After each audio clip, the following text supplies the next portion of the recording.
دنیا میں شیعہ مکتبہ فکر ہی واحد مکتبہ فکر ہے جو کسی کی تکفیر نہیں کرتا. باقی بریلوی، دیوبندی، اہل حدیث، حنفی، شافعی، مالکی، حنبلی سب کے سب تکفیر کرتے ہیں. اور یہ بات میں نے آج سے 2 سال پہلے جب آن ایئر کی تھی سب کو برا لگی تھی. تو آپ جا کے پوچھ لیں، آپ دیوبندیوں کے مفتی سے جا کے پوچھ لیں کہ آپ شیعہ کی تکفیر کرتے ہیں، وہ کہیں گے کرتے ہیں. اور اگر وہ ڈھکی چھپی بات کرے نا تو پھر اس کو کہیں آج کل نیا فارمولہ آ گیا ہے. نا اس طرح نہیں. آپ یہ بتاؤ کہ ہمارے علاوہ جتنے فرقے ہیں گرچہ دوستی ہیں، گمراہ ہیں، لیکن ایک نہ ایک دن جنت میں چلے جائیں گے، خواہ وہ دیوبندی ہوں، بریلوی ہوں، اہل حدیث ہوں، شیعہ ہوں. چونکہ کلمہ تو سب نے پڑھا ہے، تو یہ آپ کو کوئی بھی نہیں لکھ کے دے گا سوائے اپنے فرقے کے علاوہ. تو اس کا مطلب ہے وہ چھپی ہوئی تقیتاً تکفیر کر رہے ہوتے ہیں، لیکن یہ نہیں کریں گے، اوپنلی کہیں گے. اور آپ دیکھ لیں کہ ہمارے پاکستان سے بریلوی جاتے ہیں نا، امام کعبہ کے پیچھے نماز نہیں پڑھتے، لیکن وہاں شیعہ آپ دیکھیں گے امام کعبہ کے پیچھے نماز پڑھتے ہیں. یہ الگ بات ہے کہ وہ دیکھتے ہیں کہ صرف ماربل کے اوپر نماز پڑھتے ہیں، قالین پہ نہیں پڑھتے. اور چونکہ وہاں پہ وہ ٹکی والا بھی ایشو ہو جاتا ہے ان کے لیے، تو وہ ان کے ہاں چونکہ افضل ہے، ہمارے ہاں بھی یہ افضل ہے، وہ ذرا بہت زیادہ اس میں غلوف کر گئے. میرا تو ٹکیا کے اوپر بھی کلپ لاکھوں لوگوں نے دیکھا ہے. میری بھی کوشش ہوتی ہے کہ میں یعنی نیکڈ زمین کے اوپر نماز پڑھوں، یہ افضل ہے، سنت بھی یہی ہے. بخاری مسلم کی درجنوں احادیث اس پر گواہ ہیں. تو انہوں نے اس کے ایکویلنٹ ایک ٹکی نکالی ہوئی ہے، وہ ایسی ٹکی ہو جو زمین کی جنس سے ہو، نہ پہنی جاتی ہو اور نہ کھائی جاتی ہو، تو اس کی ٹکی بن سکتی ہے.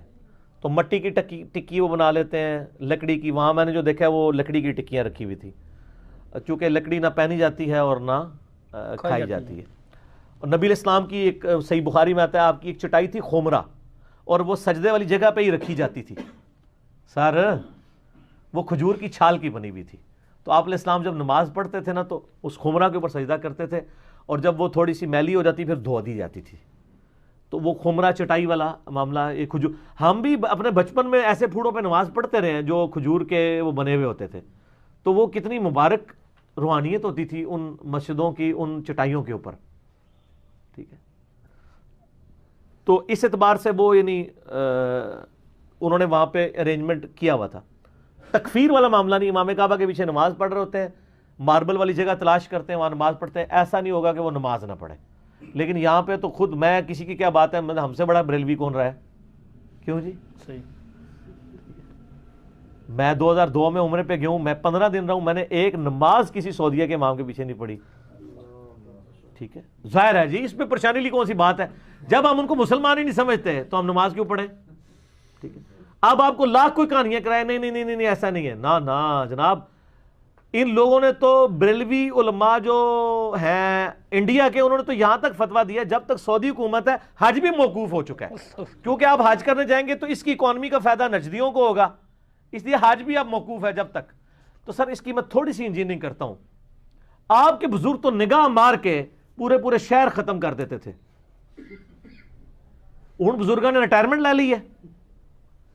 میں کسی بزرگ کو نہیں کہتا، میں اپنے آپ کو کہتا ہوں کہ میں اگر بزرگ ہوں اور میں کسی ایسے قبلے کی طرف منہ کر کے نماز پڑھ رہا ہوں جس کا امام نجدی گستاخ رسول اور واجب القتل اور جو کچھ یہ وہ کہتے ہیں، تو میری بزرگی پہ لعنت ہے کہ میں ایک نگاہ مار کے انہوں کی حکومت نہیں ختم کر رہا.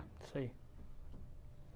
میری بزرگی پر لعنت ہے کہ میری بزرگی ہے اور یوٹیوب پہ نبی علیہ السلام کے بارے میں گستاخانہ فلمیں اپلوڈ ہے، میں ایک نگاہ مار کے وہ ڈیلیٹ نہیں کر رہا.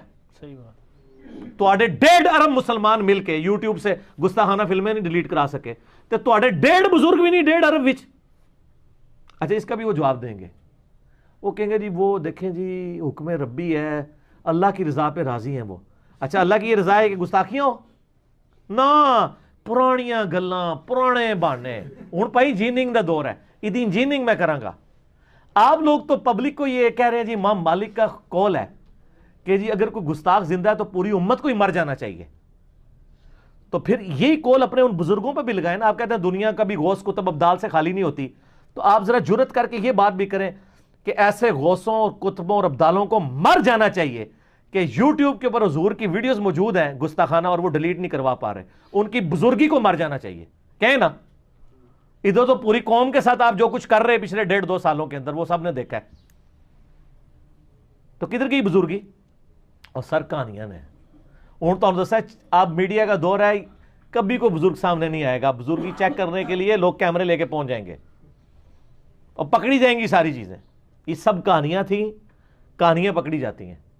اور اللہ کے فضل سے اچھا یہ آپ اکثر کئی بزرگوں کے بارے میں, جناب ایک بندہ آیا وہ کہتے ہیں مجھے قرآن سیکھنا ہے ایک بزرگ کے پاس, اور وہ بزرگ بے شمار ہیں جن کے بارے میں. تو انہوں نے کہا جی نماز میرے پیچھے پڑھی.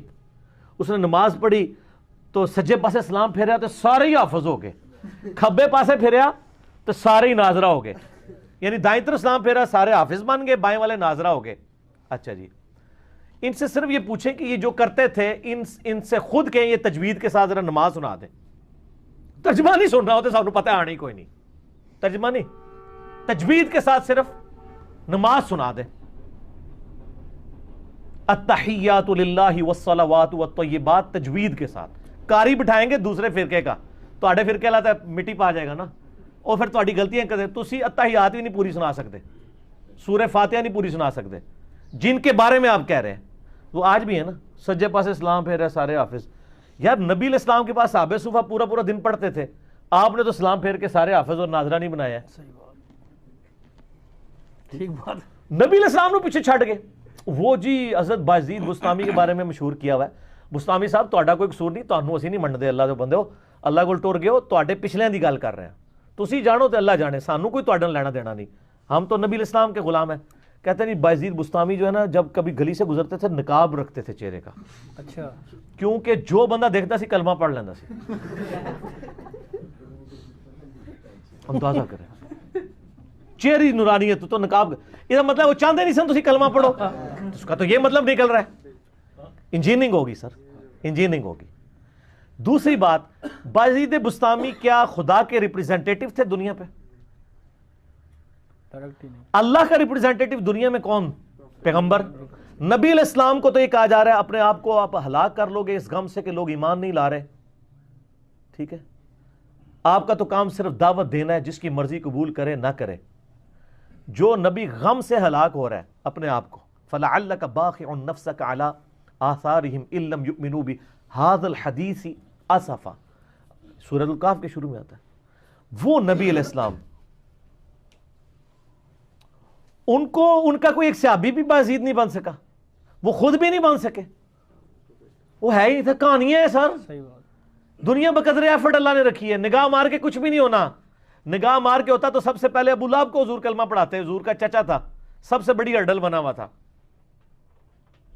نگاہ کیا مانی, تبت یدا ابی لہب تب نازل ہو گئی ہے, قیامت تک پڑھی جا رہی ہے, ٹوٹ جان تیرے ہاتھ, بدوائیں. اس طرح نہیں ہونا میرے بھائی, دنیا بقدر ایفرٹ ہے. تو اس طریقے سے یعنی یہ لوگوں کی نا ایک مینٹالٹی چل رہی ہوتی ہے.